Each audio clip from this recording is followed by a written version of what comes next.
सध्या नाफेडमध्ये कांद्याचा प्रश्न अजून सुटायचं नाव घेत नाहीये. कारण आता नाफेडकडून सुद्धा आता सुरू असणाऱ्या कांदा खरेदीमध्ये गैरव्यवहार झाल्याच्या पार्श्वभूमीवरती आता काँग्रेस आक्रमक झाल्याचं चित्र आहे. नाफेड कांदा खरेदीमध्ये अनियमितता आढळून आल्यानंतर आता ही कारवाई होत नसल्यानं काँग्रेसनं आता बाळासाहेब थोरातांच्या नेतृत्वात आंदोलनाचा इशारा दिलाय. त्यामुळे आपण पाहतोय की आता कांदा खरेदीमध्ये गैरव्यवहार झाल्याचा आरोप काँग्रेसकडनं सुद्धा आता करण्यात येतोय आणि काँग्रेसकडनं सुद्धा आता या संदर्भामध्ये या प्रश्नावरून आता आंदोलनाची हाक दिलेली आहे. बाळासाहेब थोरातांच्या नेतृत्वामध्ये हे आंदोलन होणार आहे. अजून सुद्धा हे कांद्याचा प्रश्न जो आहे तो आता सुटायचं नाव घेत नाही.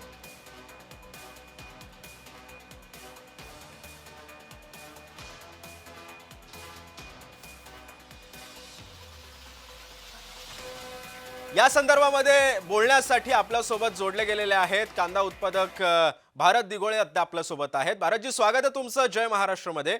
माझा पहिला प्रश्न तुम्हाला असा आहे की हा घोटाळा नेमका कसा झाला आणि नेमकं तुमच्या काय काय निदर्शनास आलं या संदर्भामध्ये? हे बघा, देशामध्ये सर्वाधिक मोठं कांद्याचं उत्पादन घेणारं राज्य महाराष्ट्र आहे. या महाराष्ट्रातून मोठ्या प्रमाणात कांद्याची शेती केली जाते. एकीकडे शेतकऱ्यांचा उत्पादन खर्च वर्षानुवर्ष वाढतोय, तर त्या तुलनेत शेतकऱ्यांना दर हा मिळत नाही, ही शेतकऱ्यांची मुख्य तक्रार आहे. केंद्र सरकार दरवर्षी बफर स्टॉक साठी जे कांदा खरेदी केले जाते, त्या बफर स्टॉक साठी या वर्षी नाफेड व NCCF या दोन संस्थांनी 1.5 लाख टन म्हणजे 3 लाख टन कांदा खरेदीचं उद्दिष्ट ठेवलं होतं. या खरेदीमध्ये प्रत्यक्षात बाजार समित्यांमध्ये जाऊन शेतकऱ्यांचा कांदा खरेदी करणं अपेक्षित असताना येथे मात्र काही फेडरेशन आणि काही ज्या संस्थांना कामं दिलेली आहे, त्या संस्था या बोगसरित्या कागदोपत्री शेतकऱ्यांचा कांदा दाखवून तो आधीच स्वस्तात घेतलेला कांदा या नाफेडच्या कांदा दाखवण्याचं काम, NCCFचं कांदा दाखवण्याचं काम या संस्थाकडून, या फेडरेशन सुरू आहे. या माध्यमातून जर बघाल तर 3 लाख टन कांदा जर नाफेडला आणि NCCFला बफर स्टॉक साठी केंद्रासाठी खरेदी करायचा होता, तर आमची कांदा संघटनेची मागणी होती आम्हाला किमान 3,000 रुपये प्रति क्विंटल. भरतजी, तुम्ही सोबतच राहा. मी आता किरणकडे जाणार आहे. किरण, सध्या जेव्हा कांद्याचा प्रश्न हा जेव्हा अनुत्तरितच राहिलेला आहे, सुटायचं नाव घेत नाहीये, कांदा उत्पादक शेतकऱ्यांच्या काय भावना या संदर्भामध्ये? त्यांनी कधी कायद्याचा वगैरे आधार घेतलाय की नाही या संदर्भामध्ये?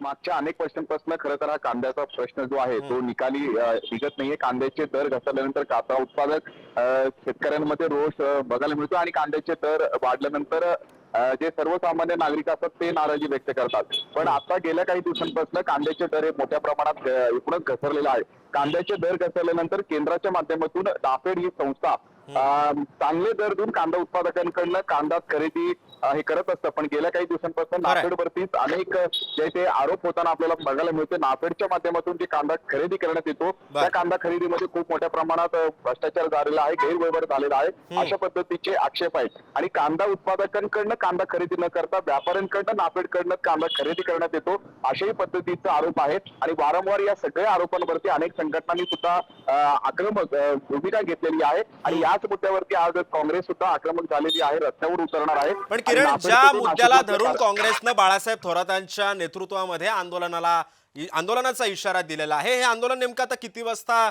सुरू होणार आहे आणि नेमक्या यांच्या मागण्या काय काय असतील? आता सुप्रेश, 12 वाजता आंदोलनाची वेळ आहे आणि नाशिक मधलं द्वारका परिसरातलं जो नाफेडचं कार्यालय आहे या कार्यालयाच्या बाहेर काँग्रेसच्या वतीने आंदोलन करण्यात येणार आहे. आणि माजी मंत्री काँग्रेसचे बाळासाहेब थोरात यांच्या नेतृत्वाखाली या आंदोलनाचं आयोजन करण्यात आलेलं आहे. आणि यांचं प्रमुख मागणी एकच आहे, कांद्याला जे हमीभाव मिळावा आणि नाफेडच्या माध्यमातून जे गैरव्यवहार आतापर्यंत झालेला आहे या सगळ्या संदर्भात इन्क्वायरी करून कारवाई करावी, अशा पद्धतीची एक मागणी आहे. आणि कांद्याला जे अनुदान देण्याची मागणी, अशा वेगवेगळ्या मागण्या आहेत. या सगळ्या मागण्याच्या मुद्द्यावरती आज हे काँग्रेसच्या वतीने आंदोलन करण्यात येणार आहे. आणि या सगळ्या आंदोलनानंतर एक सभा सुद्धा काँग्रेसच्या वतीने एकूणच घेण्यात येणार आहे. त्यामुळे या सगळ्या सभेमध्ये आलेले नेते काय काय भाषण करतात, काय काय मागण्या करतात हे बघण्यात. किरण, तू सोबतच राहा. मी पुन्हा एकदा हाच मुद्दा धरून मी आता भरत यांच्याकडे जातोय. भारतजी, कांद्याला कोणताही हमीभाव नाहीये, दर आठवड्याला नवीन दर जाहीर केले जातात, मग हमीभावानं कांदा खरेदी केला जातोय असं सुद्धा भासून जनतेची दिशाभूल करणाऱ्या या नाफेडच्या अधिकाऱ्यांवर कारवाई का बरं होत नाही? तुम्ही अजून याच्याबद्दलचा आवाज नाही उठवलात का?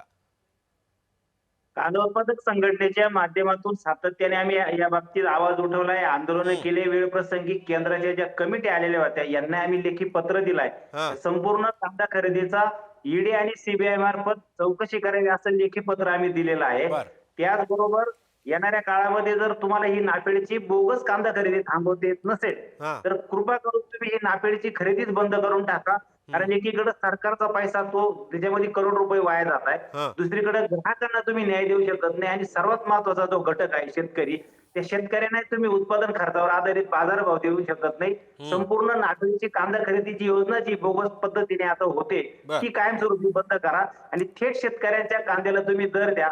आम्ही मोठ्या प्रमाणात कांदा पिकवत राहू, देशाला कांदा पुरवत राहू, मात्र आमच्या कांद्याचे दर चांगले राहतील. उत्पादन खर्चापेक्षा अधिक म्हणजे किमान 3,000 अहो, रुपये तुम्ही प्रति म्हणता क्विंटल की आता राहतील. आम्ही वारंवार कागदोपत्री सगळ्या गोष्टी दिलेल्या आहेत, मग अजून कारवाई का होत नाहीये? मग नेमकं घोडा अडतंय कुठे?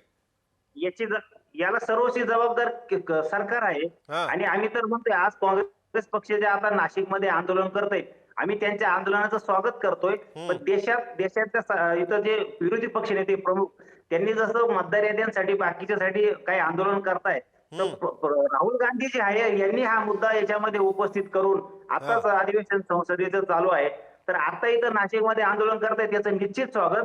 परंतु ही लढाई जी आहे ही छोटीशी आम्हाला वाटते. काँग्रेस पक्षाने त्यांचे महाविकास आघाडीचे देशातले राज्यातले जे काही विरोधी पक्ष सर्व आहे त्यांनी सरकारवरती केंद्रातल्या सत्ताधाऱ्यावरती अधिकचा दबाव शेतकऱ्यांसाठी निर्माण करण्याची खऱ्या अर्थाने आवश्यकता आहे.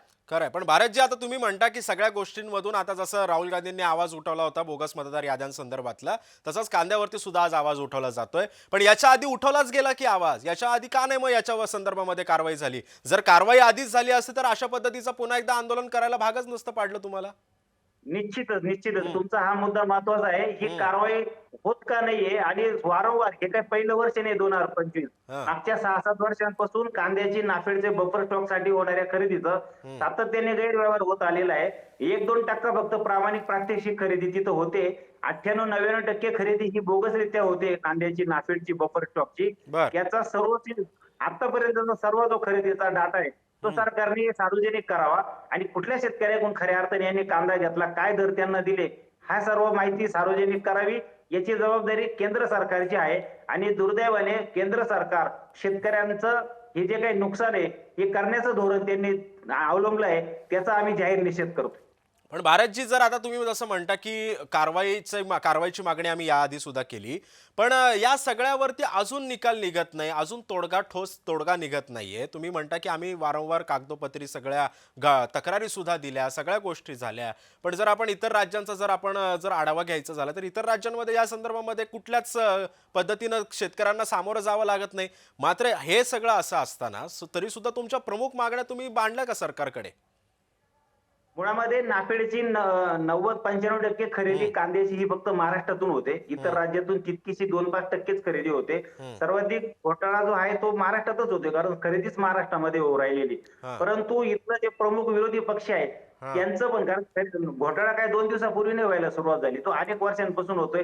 संघटना म्हणून आम्ही शेतकरी, शेतात राबणारे शेतकऱ्यांची आमची उत्पादकांची संघटना आहे.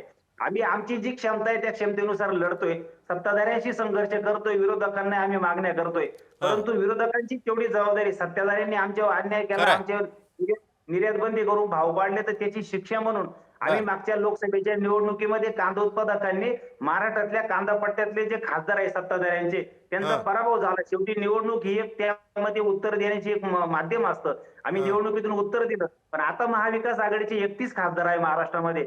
त्यांनी काल जर बघाल दिल्लीमध्ये कांद्याच्या प्रश्नावर आंदोलन केलं, पण काही मोजकेच खासदार तिथं उपस्थित होते. तर तुम्ही एकीकडे काही मागण्यांसाठी 300 खासदार राज्यसभेचे, लोकसभेचे एकत्र येऊन जात आहे आणि शेतकऱ्यांच्या प्रश्नावर तुम्ही 5-10 खासदारच एकत्र येत आहे. तर ही दुटप्पी भूमिका विरोधकांची आहे आणि सत्ताधाऱ्यांनी जे आमच्यावर काय अन्याय खरं, त्यामुळे आता या सगळ्या संदर्भामध्ये आता सरकार नेमकं काय तोडगा काढतं हे सुद्धा पाहणं महत्वाचं असणार आहे. भारतजी तुम्ही सोबतच राहा. आता पुढची बातमी पाहूयात. पुढची बातमी जरा राजकीय वर्तुळातून आहे.